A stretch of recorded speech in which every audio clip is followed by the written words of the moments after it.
Hello, Shirley Adams with Series 16 of the Sewing Connection, Program 2. I have a special surprise in a box for some little people, but I want to first give you a preview. Now, this is the perfect thing for that rainy day when a little one wonders what in the world to do. Well, it affords endless imaginative play, and designing and building this is at least as much fun as playing in it is. Well, the storage box that I have here is part of it and needs to go on top of a table. And then you open it up and you shake out the contents and you drop them in place. And what we have looks like maybe not any house you've ever seen before, but it's going to be wonderful for that little person playing in it.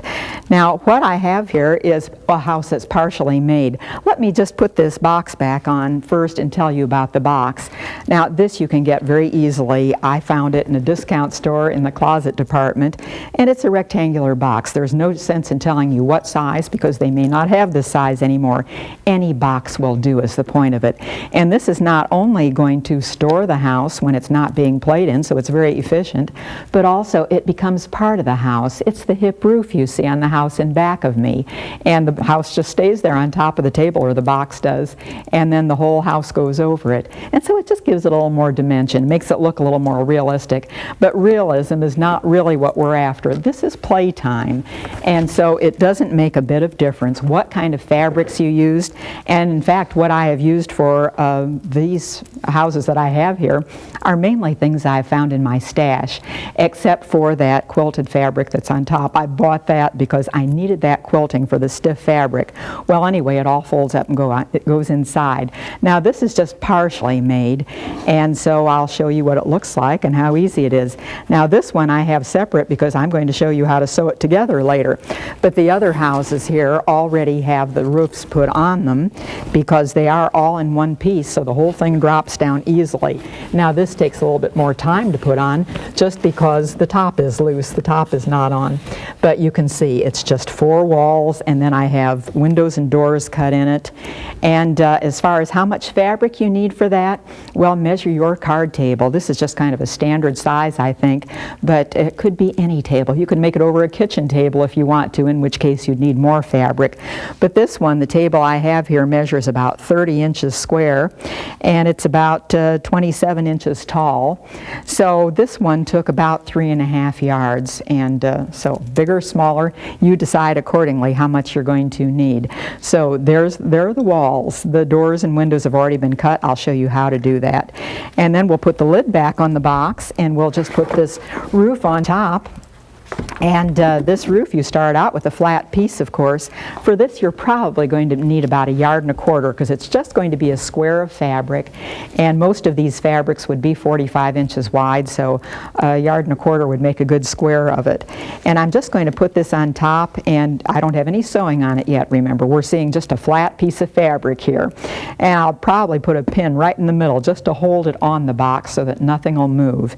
And then you might even want to put a pin on each corner or something, just so that everything is all nicely balanced so that you have the same amount of fabric on each side, and just get it all in place very well.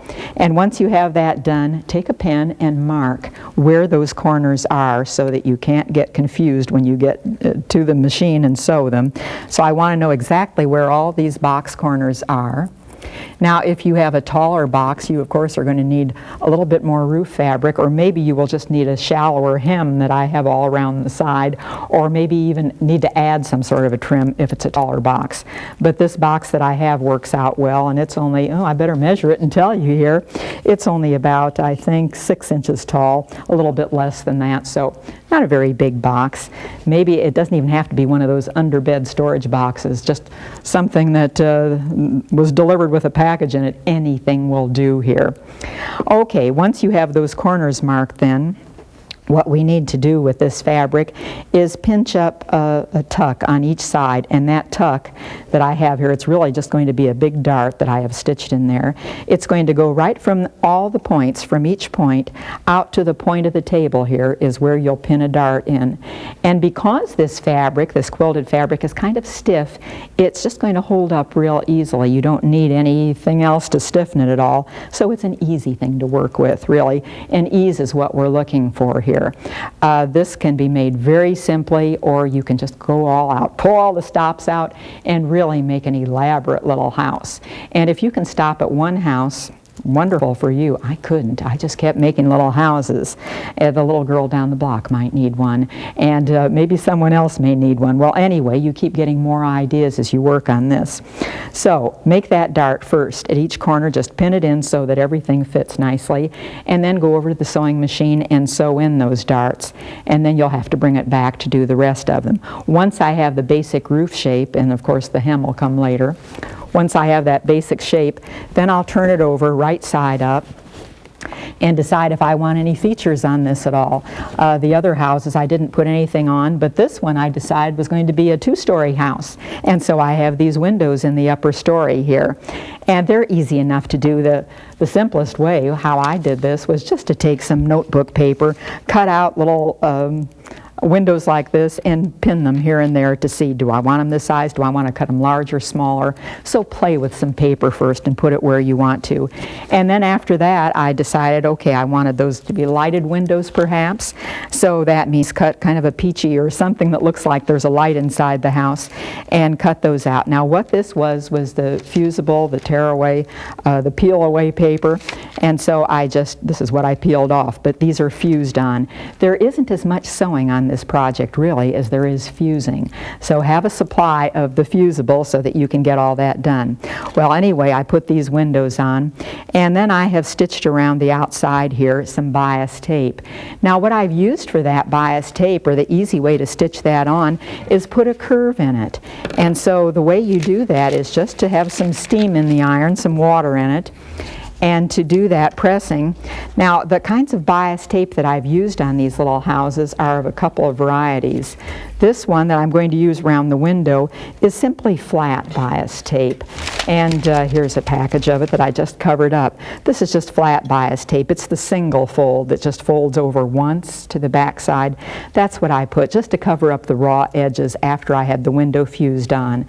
And the rest of it that I have other places to make the other windows that are actually functioning windows that you can see through, or to make the doorway, there I use the double fold bias tape, the wide kind, and so you can see it opens up and it encloses the raw edges so that you can get those done just right. And then to give this a curve, it's the open edge that I want to be the inner part of the curve, because that has to, wait a minute, I just said that wrong. It's the open edge on the doors and windows that function that I want to be on the outside, because it's going to just cover over. And you can see how easily you can just move this around and press a curve. If this curve isn't exactly the right size, there again, it doesn't actually matter that much, because it'll still conform, but it's easier to sew it on if you have that curve there. So okay, I'm going to have this curve on all the doors and windows if they are curved. Now they aren't in my other houses necessarily. They're straight there, they're square. It's just this one that has a curve in it because it's fun to make each one of them different. So okay, I have my house or my windows on the roof, and then I want to have windows and doors elsewhere. Now this is where again I just took some paper, some notebook paper, and pinned it to the house before I cut anything away, because once you cut, that's it. You've got holes in it. This, by the way, this house is an old sheet that I made the walls of the house out of, but I just pinned some windows wherever I needed them, and after I had the windows pinned in place, then cut them out afterwards. And this is where I used that double fold bias tape to stitch around here. Now after I had that all trimmed, I realized, whoops, that window's drooping. It's kind of heavy right in the middle, and under the window it was drooping down. So this, you kind of evolve with things and see what needs to be done. So my next thing was I'm going to have to hold it up with something. So of course, panes in the glass is what you hold it up with. Here again, I have some more commercial bias tape that I've used here, and that's just sewn in place here, and it does support everything so that it holds up. And then the doorway, cut that out. Now this doorway just needs to be big enough for a little child to crawl in and out of, and so that's probably going to be most of the height of the table there. So cut that out, and again I used a piece of paper just to decide, do I want it this size, do I want it bigger, how do I want it? So I cut out the doorway and bound that also by pressing the bias tape so that it was already in that nice curve. If you have squared off windows and doors, then you might want to miter the corners or do something to keep it all neat. This is going to get a lot of wear and tear. It's going to be played with a lot, so you need to make it sturdy enough so it'll hold up. But fusing, for most of it, is going to be just fine.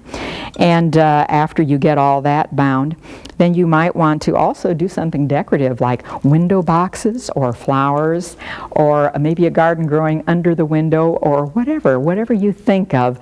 Let's go ahead and do some of that. Now this also is, I'm sure you have in your stash some flowered fabrics. Anything will do. On one of these little houses I have woven fabric. Here's just some extra. I might add some more garden to that little print that's up there on the table. I might add more to that. I have them all ready to go. And you can see I just have some peel away fusible on the back of it. And what I'm going to do with this is just after I have that fusible on, then I'll cut it out. So all I have to do is finish cutting this one out, just however you want to. Now these are kind of imaginative flowers. They're just sort of splotches. They don't really look that much like flowers, but they're meant to be that. And that's fine. This is let's pretend. And children don't need things to be definite. They don't need to have things look like they're real bricks or that they're real stone or whatever. They have a better imagination maybe than you do. And so whatever you put there is going to work out just fine. I'm going to take this little house off and put it over here because we don't have, here next to the doorway is where we still need to have a little garden growing. So I'm just going to put my flowers here, and after you put flowers on, flower boxes, maybe a little picket fence in front if you just want to cut out some white fabric and do that with it. But anyway, it's just peel off is gone, the paper's gone, so you simply fuse this in place and that's going to hold up beautifully. If it ever does start to come off with all the play that the child's going to give it, so what? Fuse it on again and it's going to be fine. Or if this child decides that he or she wants to add something to it, this is fun to make with the child so they can help design it. Let them be the architect. Now what else we need to do is, of course, let's see, here's the window that I don't have finished, so I'm going to take this over to the sewing machine and finish it. And I'm also at the machine going to attach the doorway. Now before I get there, let me show you the doorway that I have back here. It's closed right now, but it's going to be open a good part of the time. It's on Velcro. I have some Velcro up here, and I also have some Velcro under here and some Velcro on the back of the door, so that when they're inside playing, they can just open that door and it sticks to the Velcro in there and stays open. So works out well no matter what. And let's go over and do some sewing on this. Now all I have to sew is, this house is pretty well underway, all I'm going to have to sew is this pane in the one empty window. Here it is. And so you just fit it in place wherever it needs to be. Right here. Now of course I have cut this so that it's a little bit larger than the window. You can see, so it extends, and you tuck it underneath because you have to have something to sew it to, and so you need that extra length there. And what I have done is I put these panes together is do a double row of stitching both directions to make it sturdy, and it is bias tape after all. And the nice feature about bias is the fact that it stretches. Well, that stitching prevents the stretch because we really don't want it to stretch in this case. Well, get those pins through. I have a whole lot of layers of bias, and so it's a little bit difficult to get the pins in. And couple more here, and I'll go ahead and sew, and I can do the rest of it later, so I won't necessarily do it all now, but get it pretty well centered. And once this is all stitched on, then we'll still have to think about the doorway. Now in this one you can see under the window I put a window box with all these flowers blooming down there. Now this also you can make very elaborate, do shutters, do maybe a house number, do whatever you want to. And you probably will find as you work with this you'll add features because it's hard to stop once you start. You keep thinking of other things that you want to put with it. Well, it's this simple then. Just put it under the machine and go ahead and stitch right here. And I'll take the pin out. I want to have the needle down position so it holds in place while I'm adjusting things. And I love that knee lift on the machine so that I can easily do that and keep both my hands doing other things. And just give it a little back stitch here. And you might want to make this really sturdy. If your child is going to be doing a lot of rough play in this, I might just stitch it twice in each place here so that it really holds up well. And go ahead and do that to each little side of it. And then there's the matter of the doorway. I'll just do the rest of this sewing later and not bother with it right now. Now, as far as the doorway goes, that door is going to have to be bigger than the opening that you have, or else it won't close in place. Now notice what I've already done, and by the way, this door is also quilted fabric because it holds up well. It's stiff that way and gives a little bit of thickness to it. But here I have fused a window in place, and then I just have that window bordered with some bias tape. Now this is not the double fold because it's just flat here. The window doesn't open. So this was simply flat that was pressed in place. And then just to hold the layers together, and what I did was just find colors that would go together. This is actually a knit I've used here, an interlock, a cotton interlock t-shirt fabric. Anything will mix. It doesn't matter what you put in this. I found a big button that looked like it'd make a big or a good doorknob on it, and I've stitched some panels in it here and there, which is just a matter of quilting everything together so that it holds up well. And notice where I've put Velcro here on the top of the door. And this is the fuzzy side, the non-catching side that I've put here. And also on the back side of the door, I have a piece right here. It's a different color, but I have a piece of it there, and it's the fuzzy side. That's what works when the door is open and it catches against the inside of the house then so that it stays open. And what my doorway is about like this. It's smaller. So I'll just put that doorway over. And what I want to happen here is it's nice to have this big workspace. So if on your machine cabinet you have that extra wing, it makes it easier to be able to spread things out a little bit. Because here's where we need a little bit of room for this. Okay, and this also just gets centered so that it's just right. And what I've already done also on the house, on the walls, to the inside of them, I already have the hook part of the Velcro. It's already stitched in place, as well as the one back here where the door folds when it's open. That's already stitched in place. And so I'm just going to go ahead and put this together because it'll help me hold it all. And then I'm not going to do anything to this side. This is where the doorknob is. This is where the door is going to open. The only sewing I'm going to be doing is on the side over here because this we need a hinge on this side. So to make that hinge, you simply do a little sewing here. So I'm just going to pin where I'm going to sew eventually, get it centered as well as is possible. And whoops, I'm going to have to adjust something because the door is hanging longer than the wall of the house, and that won't do. That's kind of a bad carpentry, I guess, when we build it that way. We better make it a little neater here. So, okay, now they come out about right. So just adjust whatever you need to, but you can see that the door itself was about an inch bigger all around than the cutout part. Here I have it, about 1.5 inches higher than the actual space is, so that there is plenty of room so it will hold in place nicely. And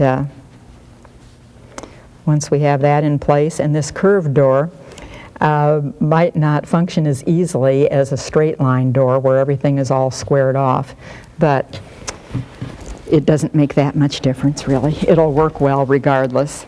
And this one you simply sew a line of stitching here where it doesn't really show. I'll just sort of stitch toward the edge of it.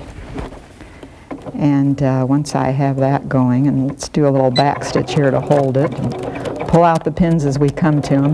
Now I have some thickness, and it doesn't have to be all that small. I'm going to make bigger stitches here and do it a little faster. And I see here that one of my flowers is a little loose. I'm going to have to go back and fuse that. So an easy little adjustment. You can always do it. Now this is also soft, and it is very simple to get all this fabric under the machine. It won't be a problem. And as far as what fabrics, as I said, this one's an old sheet, but it might be any kind of fabric, flowers, or another house I made is striped pillow ticking, because that seemed a little more masculine. That one was made for my grandson, who likes things to look maybe a little more boyish. And I didn't know when I made that whether little boys would like to play house as much as little girls do. But what I find with children, as soon as they look at these, they're right in them. They are playing. And it's just a lot of fun. I'm going to quit about here, because if I go all the way to the top of the door, then I would have the problem of, because of that curve, it might not open real well. So I'll just stop here. And this house is pretty well finished. Now what you need to do is put it back on the table, and you are then going to have to attach the roof to it. And so once we have it back in place, everything complete, and what happens is that roof, of course, overhangs. Now if I can get this straightened out, it's turning inside out. Here we go.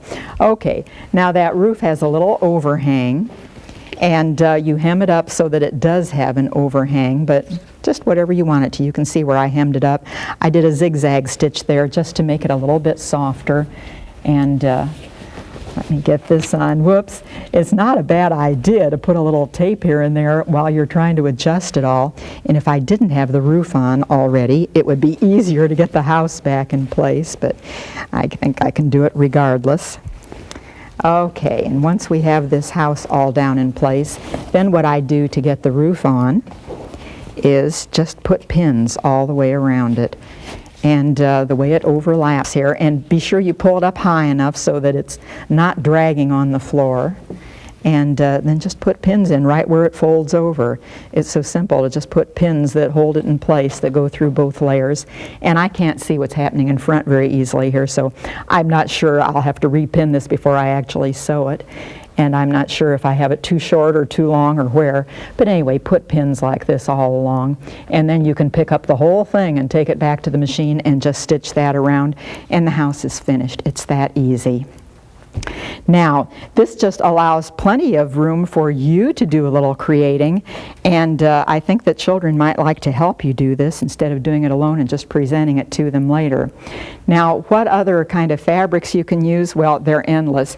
I can see, after making these little houses that I have here, I can see doing not only houses, but how about shops also? How about some stores? That might be fun. The fabrics that I have here are just a bunch of scraps from all sorts of sources. Here again, knit flowers to use with this pillow ticking.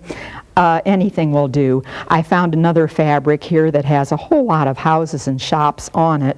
So this might look like a whole village under a hillside if you would put something like this on the whole house.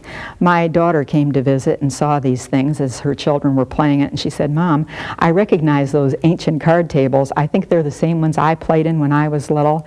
But as I remember, when I was small, you just threw a sheet or a blanket over those.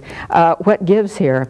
Well, those of you who are grandmothers, you know what gives. You just can't resist getting kind of elaborate for those little grandchildren. And probably at this stage in life, you have more time than you did when you were a young mother. And anyway, they are a whole lot of fun to make.